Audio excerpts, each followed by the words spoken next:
Welcome to today's video where we're going to talk about how to make your videos more visually entertaining. And I have to be honest with you, after every intro I have this urge to say, and this is such an important skill to learn for YouTube. And this is partially because there are so many skills to learn or enhance. But also when I was first getting started, my thought pattern went something like, okay, I have this YouTube video I'm going to start. I have so many things I want to talk about, so I have to cram as much verbiage into these videos as possible. I need to make sure I get my point across. And I need to make sure my audience has all the knowledge.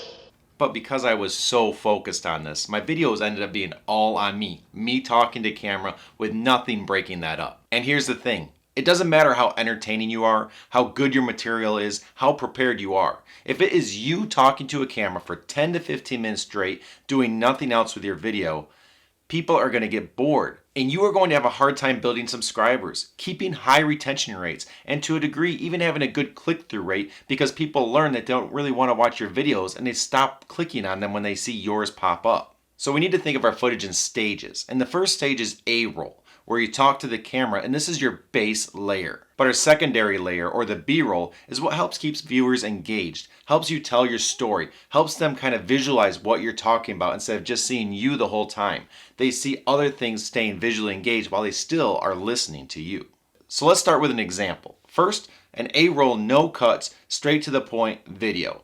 And then we'll take that same video and add B-roll to it and show what that can change to the video so you can see the same video with the same dialogue, but then see it after you've made changes, just visually, and what that can do to your video. So my daughter had shown a real interest in soccer, and we decided to try a lot of different fancy programs, which she enjoyed, but they were only helping her so much, and they are a little too focused on trying to make her improve her skills immediately when she's at an earlier level. So the best thing we found out was that just playing in the backyard, just having fun playing, kicking the ball back and forth, trying regular things, making our own games end up being the best option for her to have the most fun. So my daughter had shown a real interest in soccer, and we decided to try a lot of different fancy programs, which she enjoyed, but they were only helping her so much, and they are a little too focused on trying to make her improve her skills immediately when she's at an earlier level. So the best thing we found out was that just playing in the backyard, just having fun playing, kicking the ball back and forth, trying regular things, making our own games end up being the best option for her to have the most fun.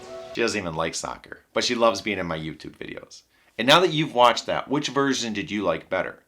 And can you see these changes making a difference in your videos? And would they help keep the interest factor up? Now I'd like to highlight some of the techniques I use to get your mind thinking about how you might be able to use these in your videos. But before we do that, can you please hit that like button for me? Huge assist for my channel. It really helps me out, and that's all I ask. I really appreciate it. And also the rest of this video is going to be talking about what I did to the secondary video that included B-roll and how I introduced some of those things and why those are important and what you might want to do to your videos. But at the sake of not making this too long of a video, I'm not going to get into the technicals. I'm not going to show you the editing and the Premiere Pro stuff. But I do plan to create a second video discussing how I did that and showing you the technical side of it. So if that is something that interests you, hit that subscribe button so I can teach you that part as well and really teach you the full process of adding B-roll to videos. So to truly understand the process, let's start from the top. And for me, that's the A-roll. So I will load my A-roll footage and I will start scrubbing through it, looking for the segments that I want to use. I will grab those segments and put them on my first layer of my video.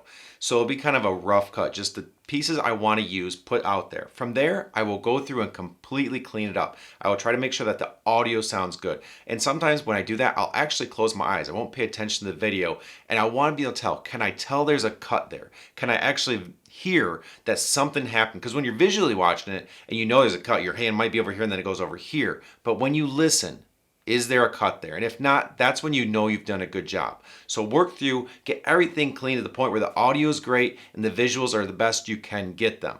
From there, we're going to transition to our B-roll. Now the B-roll is going to help me do a couple things. It's going to help me tell my story and add interest to my video, but it's also going to help me hide some of those cuts. Because whenever you're doing YouTube videos, chances are you're going to have a lot of cuts as you bring in pieces you want, and those cuts can become jarring to the viewer. They can see you kind of bounce around or moving from one place to another, and it's just like these sudden hard movements, and it's not visually flowing. So the B-roll can hide those. The viewer never knows that under the covers or on that first layer, you had a hard cut there. As long as that audio is smooth like we talked about and you have B-roll or something else covering that up, they don't realize it. So in my little example video, I had a couple cuts and I wanted to make sure that those were hidden one way or the other. And let's talk about the methods I used to do that. Now, the nice thing about using your own B-roll is that it's incredibly easy to capture. A lot of people think that this might be complicated because you're used to setting up a tripod and talking to the camera, but then trying to get other shots might be difficult or you don't really know how to go about it. When really, all you gotta do is capture things about whatever your video is going to be about.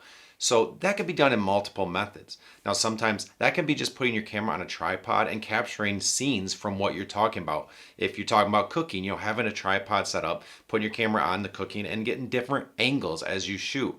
Sometimes it's going to be doing push shots where you take your camera and as smooth as possible, you kind of push in or you pull away. And that will give it that animation to the video showing that coming in or going out. You can also do panning shots where you slide side to side or kind of circle around the subject. But things capturing different angles, different motions, just all sorts of different shots of whatever you're trying to tell a story about, and as many different scenes as possible. Don't just get a ton of shots of the same thing. Try to get as many things that relate to whatever video you're creating that are going to help tell that story. And this is not something you need to be perfect at. This is YouTube. People aren't expecting a cinema-like experience, but they do want something that is engaging and keeps them interested. And just by simply adding some different B-roll shots to your video, transitioning between them, mixing it up, and then cutting back to your A-roll at times to still let them know who's talking to them is going to help really break that up and entertain them. And also, don't be afraid to overshoot B-roll. If you're going to be making a 10-minute YouTube video, you'd be surprised at how much B-roll you're going to need to actually help fill that up to the level you want so it's not mostly on you. So the more B-roll you have to work through, even if you're not going to use most of it, just to have it available because you shot it when you had the chance, is going to make it that much easier to filter through it, grab pieces, use them, and then if you don't use other parts, no big deal, but have it available. Now, as far as using the actual B-roll you shot in your videos, I'm about to throw a lot of techniques at you. And some of these you might be like, yep, I know how to do that. Some of them you might not. So that's where this other video where I'm going to tell you how to do it in Premiere Pro is going to be beneficial. And so look out for that video when it comes out because that might really help you understand how to implement the things we're talking about. But you might already know how to do that and you just need to have an idea of how to use that B-roll properly. So again, as long as you shot a lot of B-roll, and the thing is you want to have a lot of different types of shots, so the panning, the zooming, the static shots, but also different shots of whatever you're trying to tell a story, and so you have a lot of things. Some that are going to be tight shots, meaning you're more zoomed in or really close in on the subject.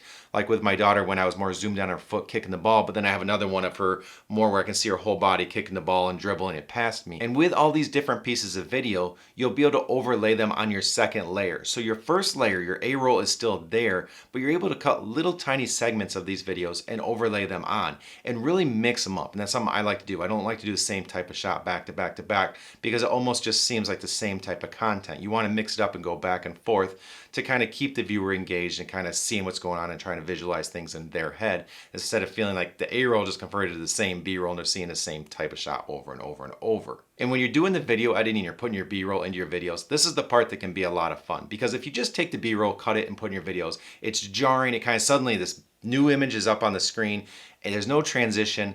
But if you know a few techniques, you can easily make it look very nice. And some of the techniques to look into are using slow motion in your video editing to slow it down to maybe 50 or 75%. So that way it just gives it that more B-roll, oh, this is intentional, I'm telling a story, it's not just other footage feel.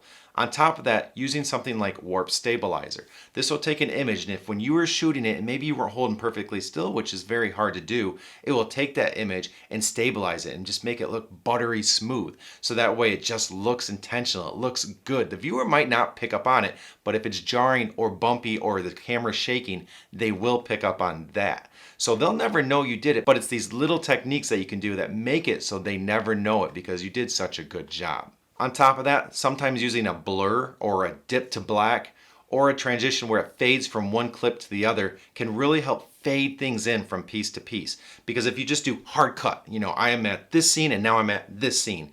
To the viewer, that can just be a little bit too much at times. Now, sometimes it's completely appropriate, but if you do it too much, the viewers start to take notice and even if they don't realize what's going on, they just start to not feel engaged and they are ready to move on. But when you fade in and out through methods like cross dissolve, it can just make that B-roll transition so much nicer, smooth, and just again, feel nice to the viewer, visually keeping them liking what they're seeing. And hopefully I didn't spook you there, because those are not difficult concepts to master. In video editing, they are actually very easy, and I will teach you all those in the upcoming video about that. So don't feel like this is maybe something you can't handle. Trust me, you can. Now, another thing I want to talk about is using external B-roll footage. Now, you can shoot your own footage, and that is very important to telling your story. But sometimes you just want other pieces that you can't shoot. Now let's say you're making content about food. Maybe let's say this video is about ice cream. And let's say you want some footage of people enjoying ice cream to help tell your story. Well, you might not just have the ability in your house to be like, oh, let me go grab these random people and have shots of 5 different people enjoying ice cream right now. Well, this is where going to a stock footage site will let you go and grab content that's been pre-recorded and made available. And I have sites like that, and I will cover that in my other video as well. But that is something you might want to consider. There are free options, there are pay-for services, but going out and researching and trying to find one that works for you might help you and give you resources to be able to go grab other footage that again helps break up your video and just give different pieces to overlay in that B-roll segment to again help better tell your story. And to be honest, this is the most exciting part of the whole YouTube creation for me, because I get to take all the work I put in. I've shot all that footage, I did my scripting, I did my recording, I did so many pieces leading up to creating this video. And now I'm at the part where I've got my A-roll in there, my video's starting to come together, but it's still kind of boring. And now I get to put that B-roll on there, and suddenly I can make it entertaining. I can start to feel like I'm telling my story. I can have it in a place where I'm like, oh, the viewers are gonna like this. They're gonna see things, they're gonna visualize what I'm talking about. They're gonna get my message, and I can help them or teach them something. And that's where the B-roll comes in and helps you take it just from a regular video of you talking to you telling a story, to you helping the viewers visualize what you're trying to get across. And it just is fun to know that the work you're putting in helps make that come together and create a true polished YouTube video. So while you might not be perfect with this right out of the gate, have some fun with it, play with it. Always try to shoot as much B-roll as you can, learn different techniques, try different things. Don't be afraid to overshoot. And over time, you will get better and you will see your videos become more and more polished as you learn more skills. So have fun with it, play with it. Don't be afraid to try new things. And again, I will be here to help you along the way as well. All right, until next time, keep learning, keep pursuing, and make your dreams a reality.